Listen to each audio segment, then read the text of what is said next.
Welcome, I'm Travis. And I'm Chris. So Chris, what do you got here for us? This is the PTR 9CT. Now, the PTR 9CT is a HK MP5 clone, of course made by PTR.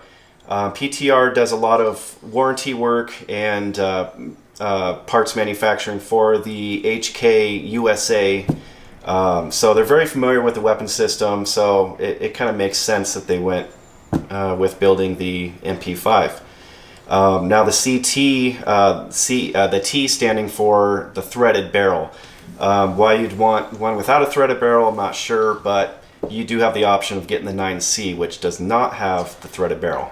I imagine some states are going to have restrictions on that, right? Well, I guess that would make sense. Yeah, some states. Make sure you know your state local laws, that you're not going to get something that's not going to be legal for you there. So with that said, let's get into it. So it does come shipped in this beautiful hard case. Now I'd say quality does, it's much like the Pelican cases out there. It's very thick, very sturdy. It does lock and have some very strong clasps and handle here. Yeah, it's really nice. I enjoy the way they design this. It's not super difficult to snap shut or open, but it's very secure. Alright, so let's open it up. What do we got here? Excellent. So, comes with a manual, of course. Make sure you read that.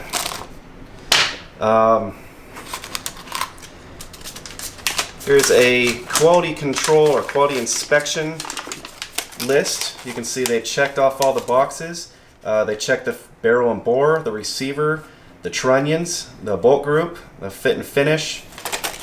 They did a dry fire test fire, ammo, headspace and spec, and cleaned it. So you can see that they at least make a list that shows you everything they did for quality.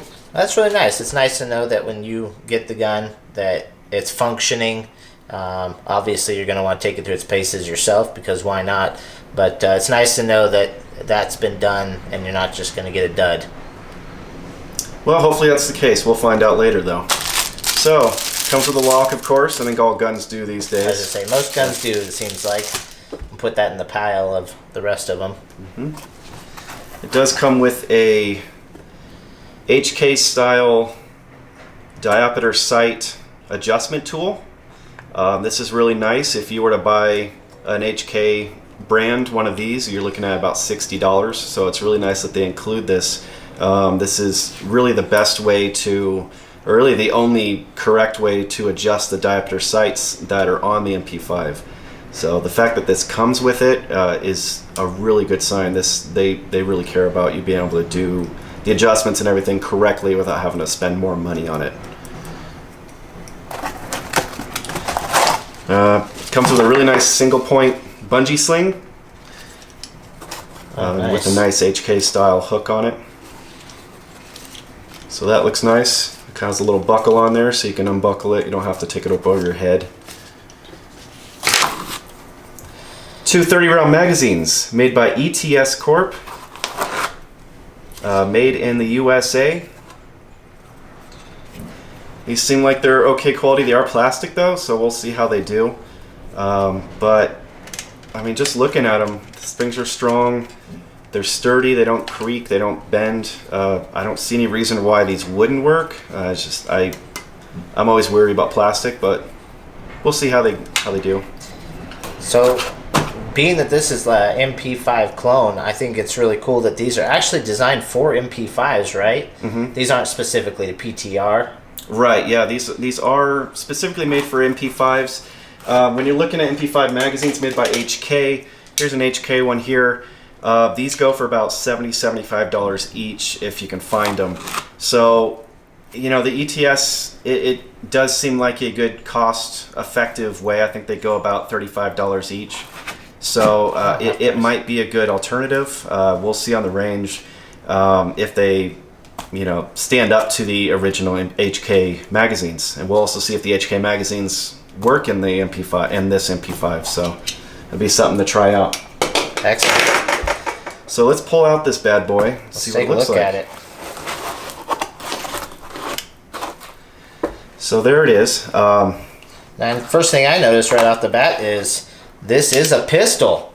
Yeah. Yeah. Comes in pistol configuration. Opted for the pistol configuration as opposed to the rifle configuration, which just has a longer barrel on it, because this will be easier to SBR. All you do is take off the end cap and throw on a stock. And there you have an SBR. You don't have to modify it any further.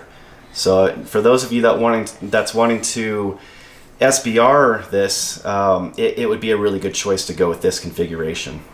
Nice. Lots of good details here. Very clean. I like that obviously this is an MP5 replica, as we've been talking about, with some modern features to it. For instance, this rail up top. Yep, this rail on top is, of course you can put a red dot up there. The original ones did not come with the rail at all. You actually had to have a clamp that would clamp around the top here, and that would mar up the paint and potentially even dent the receiver a little bit. So, I'm kind of torn on this.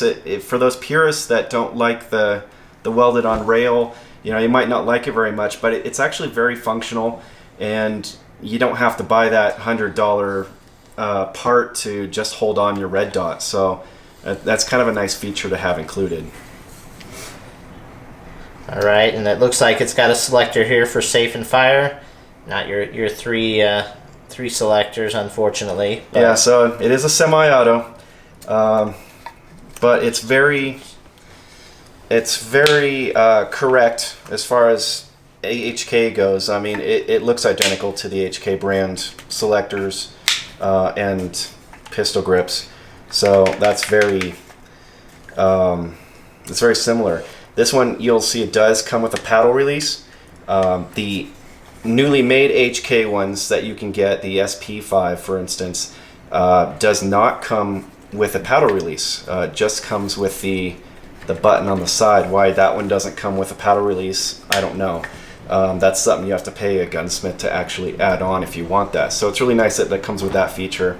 It does have a 3-point sling attachment here, so those of you that have an HK sling, you can easily just clip it on there, once in the back, one in the front, and it's there in the middle. Does have the standard diameter sight. However, this one does differ from the HK sights a little bit. This one has 4 enclosed holes for the sight, and no numbering under the holes like an HK one does.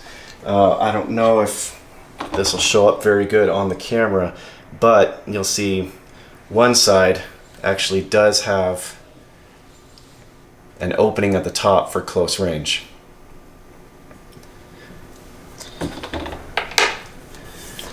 Alright, so moving on, the handguard. Why don't you look at the handguard a little bit? Let's talk about that. Yeah, so this is actually really nice. If you look at the attention to detail, this is not a cheap part. This is very, very, very strong. It feels really good in the hand. It's not slick. I have no issues with it at all. I think it looks great. It adds a little bit of style to the MP5 look, and I have no doubt that it would keep my hands nice and cool. And it really flows off of the body of the gun real nicely. So when you're sliding your hand across, there's nothing to catch your hands. The transition's nice. A little detail from PTR there, so you know that this isn't just your standard MP5, although I wouldn't mind one of those myself. Now it does have the M-lock attachments on the side and the bottom. So attaching a grip, for instance, once you SBR it, or you can attach flashlights, lasers on the side, whatever you like. So it makes it a really versatile attachment points all throughout the handguard. So it makes it really nice. It does have the tri-lug adapter for putting SBR or putting suppressors on there, and it also has the threaded barrel, hence the CT. So you can put a threaded suppressor on there or use the tri-lug. Now the threads are 1/2x28, so it's a very standard, very common thread. Another difference in the front is on the standard MP5 there is a loop here for the sling attachment point. That isn't in this one. I don't know why they didn't put it here. So if you want to put a front attachment sling for the, or attachment point for the sling, you'll have to get the handguard bolt that goes through here that has the sling attachment point built into it. Speaking of handguards, the traditional handguard for an MP5, do we know if that will fit up on this? I believe it will, and we'll try that in a minute here. Here's a standard MP5 new handguard that we can put on there and see if it fits. I am led to believe that this will fit all MP5 standard parts. So any parts you want to change out with MP5s made by HK, if you like the original look of MP5s, you can swap pretty much anything out, including the pistol grip here, the trigger pack, the handguard, the stocks, anything. So that's another really nice thing about these PTRs. On top of that, I mentioned trigger packs. If you have a sear pack, a full auto sear pack that's registered, you can actually swap it out, and I hear you can make this work full auto because it does come with a full auto bolt and it's ready to go for a full auto pack. So, and that's something we'll be able to try later at the range as well. You know, having friends with a full auto pack makes it really easy to try that out. So we'll be able to try that on the range later as well. So excellent. Let's take this thing apart and see if we can add some parts. On top of that, we did get the SBT 5A pistol stabilizing brace. So that's made by SB Tactical. SB Tactical. It does have a metal attachment point here, and then it becomes, they use rubber for the rear point for the brace part. Excellent. But yeah, that should really make this pistol really usable for shooting. Some close quarter shooting, huh? Yeah, so let's get to this. Let's get this case out of the way. This guy here. And maybe take out one of those. Yeah, there we go. Excellent. So let's start out with putting the brace on. We're going to need some, I think Allen's is just about anything we're going to need on this, right? I think so. Most of this stuff is really easily serviceable in the field, so you actually don't need any tools. So here's the brace as it comes out of the package here. You can see it's folding. There it goes. Really nice quality. You can tell that they take a lot of pride in their quality. It seems really sturdy in the hand. So we'll see how it works on the rifle. It does have a little buffer on there to smoothen out the shooting a little bit, the recoil. Now, so the MP5, this is 9mm, right? Yes, so it shouldn't have too much kick to begin with. Were the standard, or the original MP5s, were those 9mm as well? They were. They made 9mm 40 caliber as well.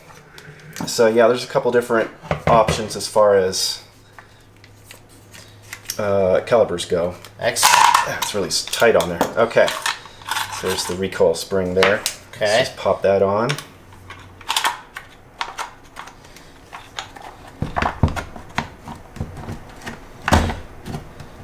You gotta love pulling apart a brand new gun. Everything's nice and tight. Nice and tight, yeah. So we'll need to work that out a little bit. So as you can see, I mean, the recoil spring is a little strong. It's a little oily, but I mean it popped right on there. That was really simple. So this brace works for standard MP5s as well as aftermarket. So oh my gosh, it went from a pistol to an SBR in seconds. Well, it's not an SPR yet because it's just a brace, but the brace does come with a little instruction manual and a cool little sticker. So cool. So that's everything that came with. So there we have it, a pistol with an SBR, or not an SBR, but a brace on it. You're supposed to be able to put your arm through here. Now with new ATF ruling, you actually can, you know, if you happen to shoulder this while firing, you know, they've ruled that that's okay. So don't have to worry about that too much. So SBRing it, you know, if you don't want to pay the $200 tax and have the government have a list of all the SBRs you have. This is a nice alternative. It is rubber. It's not really necessarily soft on the back, but it's nice and contoured, so you can actually put it against your shoulder, and it doesn't feel bad at all. I think that'd be nice to shoot. Now, what I noticed on this too here in the rear, let's go ahead and give this a fold up. So how do we do that? Here we got this button on the back, right? Mm-hmm. And we can fold it up. There we go. If you push it all the way. And it's kind of hollow in the back here, so it takes on a little less weight that way. I'm not sure how that's going to affect. It seems like it won't affect any of the recoiling, like as far as how it feels in the shoulder or anything like that. But it'll be interesting to see. It's not like a smooth, flat surface, so hopefully that doesn't dig in and cause any issues. I'll be interested to try that out. Real solid though. When that's snapped in, it's good. It's not going anywhere. You know what? It feels pretty good.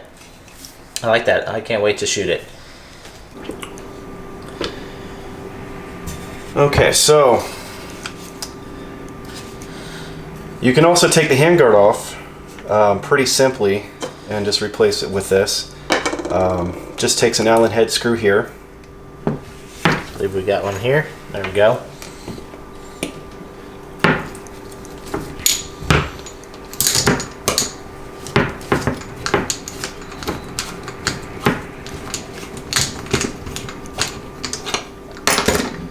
Comes off pretty easy.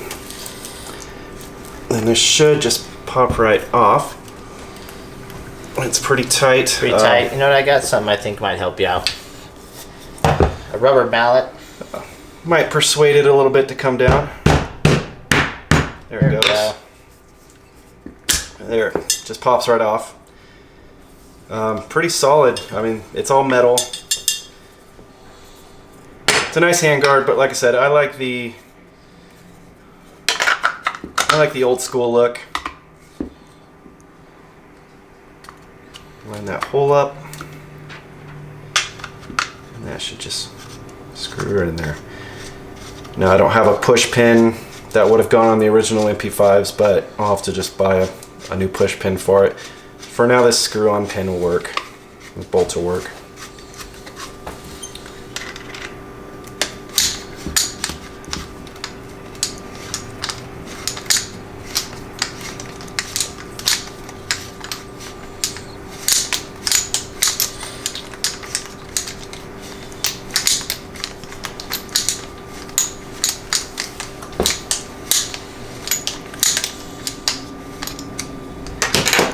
Okay, and there you have it. Classic style looking MP5. So, let's look at the insides now. We've already kind of shown everything on the outside. Let's see what it looks like on the inside.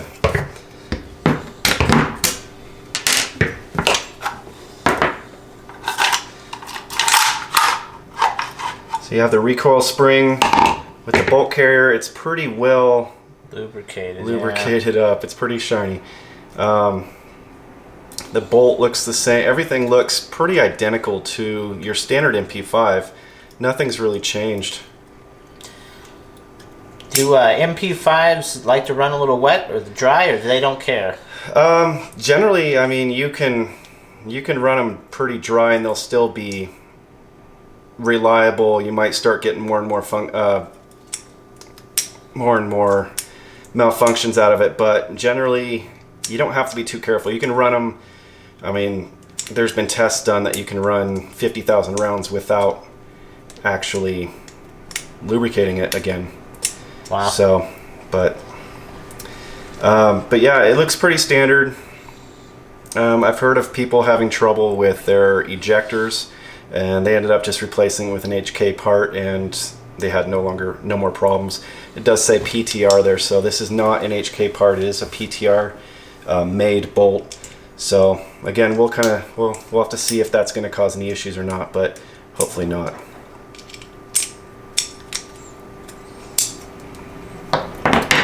So that's it. That's all there is to this gun. Real simple, huh?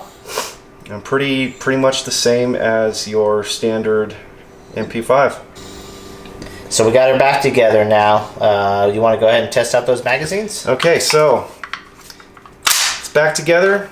Everything's functioning right. So as far as putting the magazines in, of course you have to put the bolt back. Let's try the magazine that came with first. Just kind of clips right in. How's that feel? It's pretty solid. I mean, there's a tiny bit of wiggle back and forth. I mean, I think all magazines are going to have that.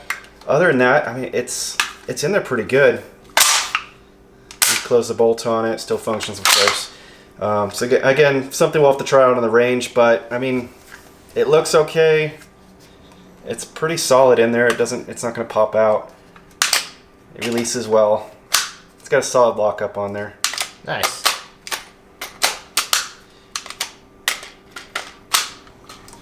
So, I mean, I don't see any real reason why it shouldn't work, but again, it's plastic, so. And is that plastic on the inside here too, or is that's yeah, it's 100% plastic except for the spring. Okay. So yeah, we'll see on that. Let's try a standard HK MP5 magazine, made in Germany, of course. Let's see how that locks up. Oh yeah, real solid. That sounds good. So it has the same amount of wobble actually. So that's probably just normal. This one, I will say, is much smoother going in and out. So I definitely like the fit of the HK magazines better. So you can't beat that look either. yeah, it just looks good. I did also bring a straight magazine. These are typically the ones used in the SDs, the MP5 SDs, which are the integrally suppressed ones. That one locks up really well. It does have a little bit more wobble. I don't know if that'll interfere with function or not, but that one locks up well as well, nicely as well. So in the future, we'll have more magazines to try out. We'll try to try out all the third-party magazines to see if there's going to be any issues with fitment. But so far, it looks like everything we've put in there between these three magazines are going to work fine. But again, that's going to be something we'll try on the range. Awesome. Well, thanks for joining us. We look forward to seeing you out on the range. All right, thanks, guys.